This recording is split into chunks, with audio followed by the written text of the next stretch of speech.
Mehmet, Simsek, thanks for joining me on UpFront. On the night of the attempted military coup back in mid-July, more than 200 people in Turkey were killed, many of them resisting the coup attempt, some of them shot by snipers. Turkish parliament was attacked by jets.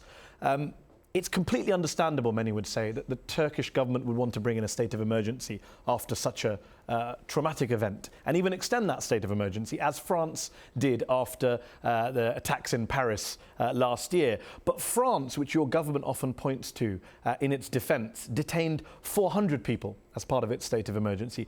Turkey has detained 40,000 people and removed more than 80,000 people from their jobs, more than 3,000 judges and prosecutors, more than 2,000 academics, more than 20,000 teachers. That's unprecedented, isn't it? No other country on earth comes close to that. Well, France's state of emergency was in response to one terrorist or a couple of terrorist incidents.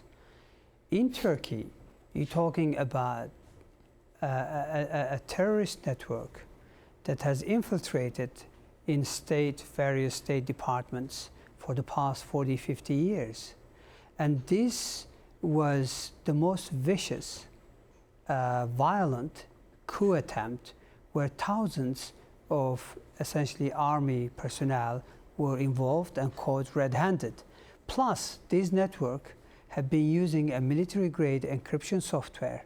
Once that was deciphered and the messages were broken, we've came to discover there was so much criminal activity that the state had no choice but to do that. But how could you know within 4 days of that attempted coup, forget the soldiers and police officers for a moment, 21,000 teachers and 1,500 university deans removed from their positions? Human Rights Watch has said that the speed and scale of the arrests, including of top judges, among others, in Turkey post that coup attempt, suggests, quote, a purge rather than a process based on any evidence. What do you say to them? Because a lot of people around the world, including friends of yours, are saying this is a purge.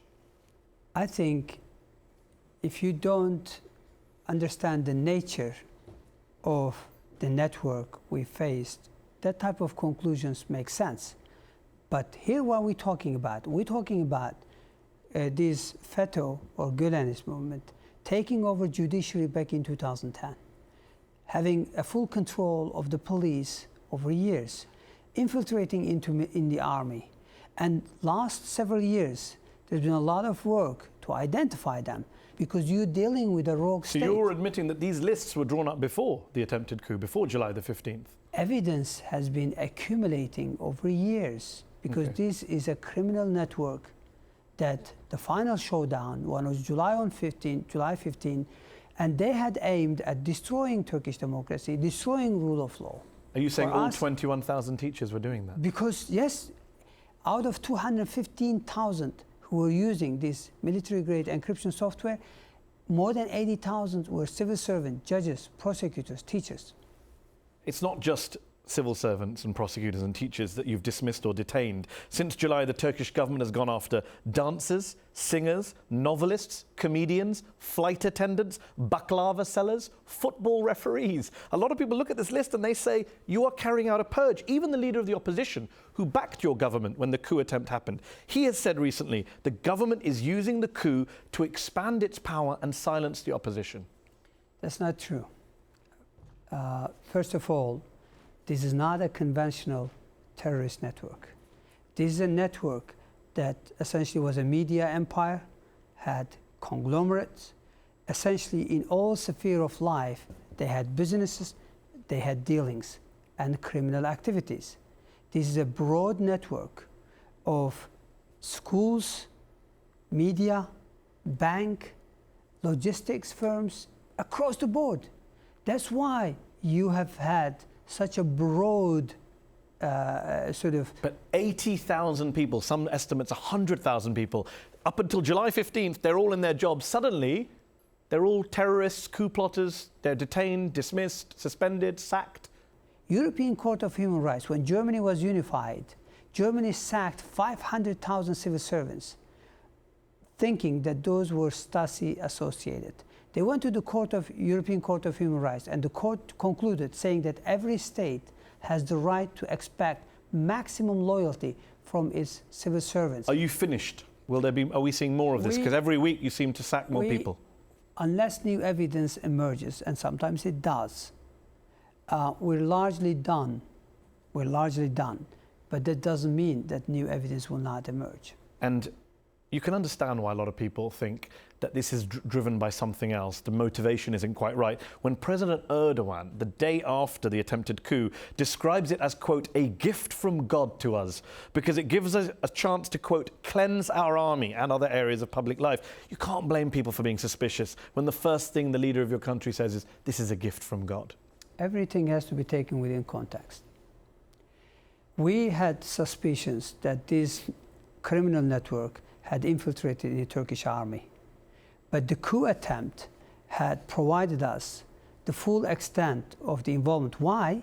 Because they had prepared a list of army personnel that would be appointed as mayors, as central bank governor, as the head of treasury, as new governors, and all sorts of stuff. They had essentially full disclosure of that network that which they have been building over the 5 decades.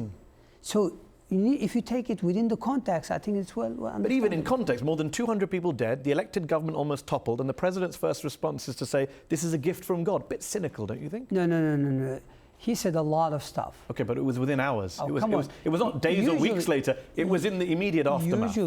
Usually there's a lot of cherry picking. If you look at within the context, it is exactly what I was explaining. That's what the reference is. The reference is that now we have a full disclosure of the full extent of this criminal network. You made that and we're point. going to go after it. Are you aware that the FETÖ network, this what many people call the Gülen movement, linked to Fethullah Gülen, the reclusive 70-something preacher, Turkish Islamic preacher who lives in the United States in exile, who you say is behind the coup? He obviously denies it. His group, the Hizmet movement, what you call the FETÖ terrorist group, is not banned by anyone. It's not banned by the UN, it's not prescribed by the US, it's not prescribed by the EU. Only Turkey thinks he's a terrorist and a threat to the world. Why is that? Because the evidence of criminal activity is relatively new. We're only now making a case. The dossiers about the criminal activity of this network has only recently been submitted to United States Justice Department. The United States say they've asked you for evidence of Fethullah Gülen's role in the attempted coup, and they say you have yet to provide that evidence. The director of US National Intelligence, General Clapper, says he's not seen any intelligence suggesting the Gülen movement was behind that attempted coup. That's dated. But first of all, let me just give you one piece of evidence. Yeah. Very conclusive. In the morning, the night of the coup, one military base was used as the center of the whole coup. Yeah. In the morning, it became clear that the coup had failed. And the pushists were running away from that base. An associate professor of theology was arrested. The prosecutor asked the judge to detain him.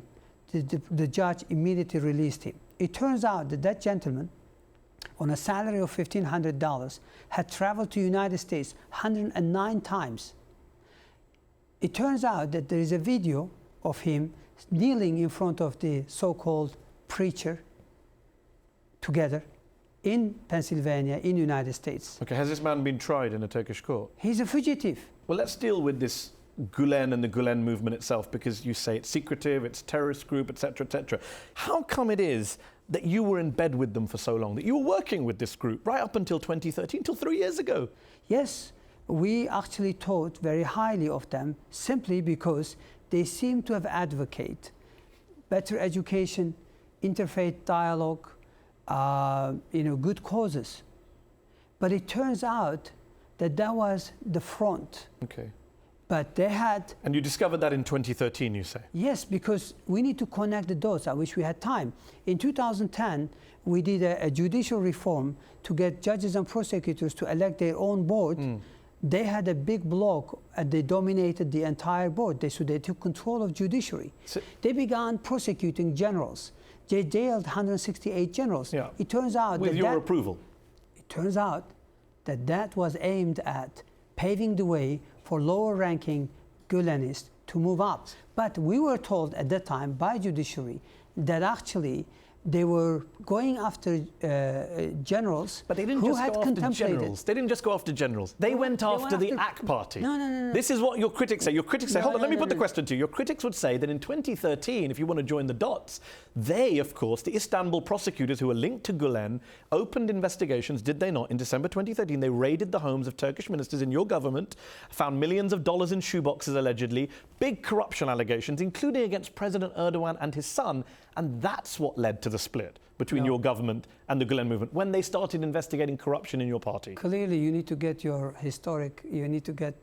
chronology right. That was December 2013. No. But I was trying to explain to you. Yeah.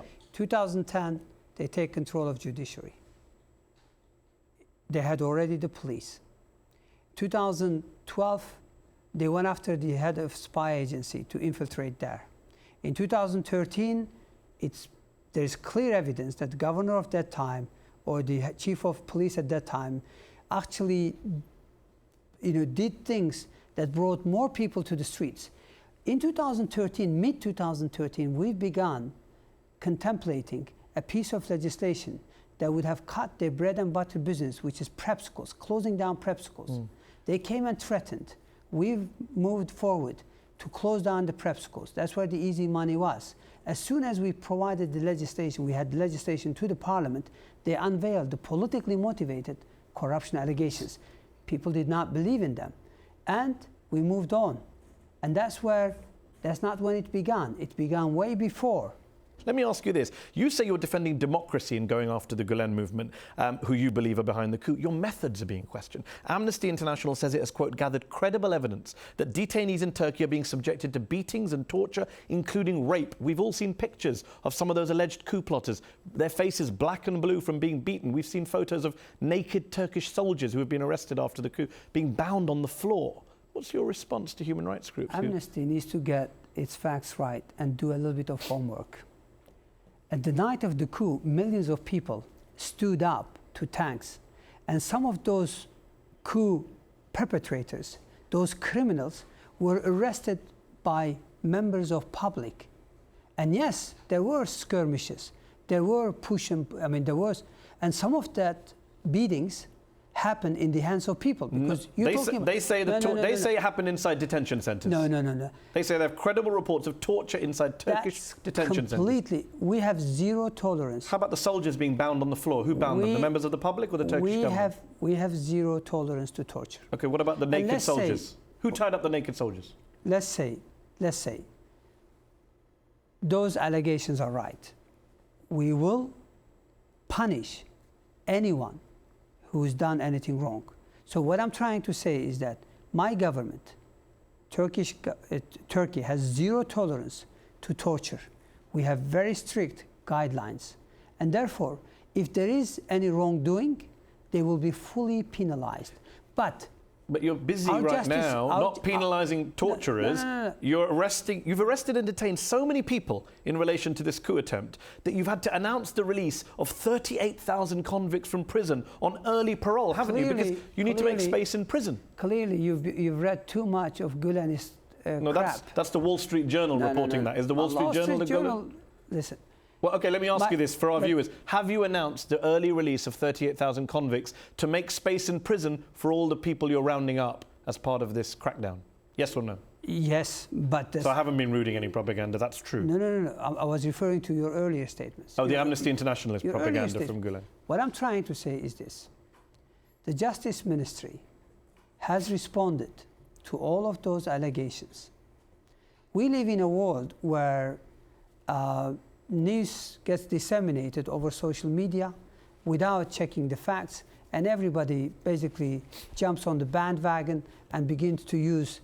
So that doesn't necessarily but let's deal with the prison bit. How do you justify releasing actual proven criminals, 38,000, to make way for people who haven't been found guilty of any crime yet? Every country, after you serve a certain period of time, you can release them with some sort of controls. That is part of any justice system in many countries. These are petty crimes. What we are referring here, of course, you have one of the most vicious, violent coup attempt. a real threat to Turkish democracy, rule of law. Every country has the right to mitigate the risks, and that's a part of strategy. One final question. What's your message to friends and allies of your country who say, we want a strong and free Turkey, we support democracy in Turkey, we're glad the coup failed and that democracy was saved, but please don't undermine democracy from within? What do you say to them? We will adhere democratic principles. We will strengthen rule of law. Turkish democracy has been saved. Turkish rule of law has been saved. Because had that coup been successful, you would have a religious network and a military junta running one of the largest Muslim secular country that has prospered without oil and gas, a great success story of possibly last century. And therefore, I think I invite all the critics, first, to get a better sense of what has happened in Turkey, put things in a context. Secondly, give us a benefit of doubt. Mehmet, thanks for joining me on UpFront. Thank you. Great pleasure.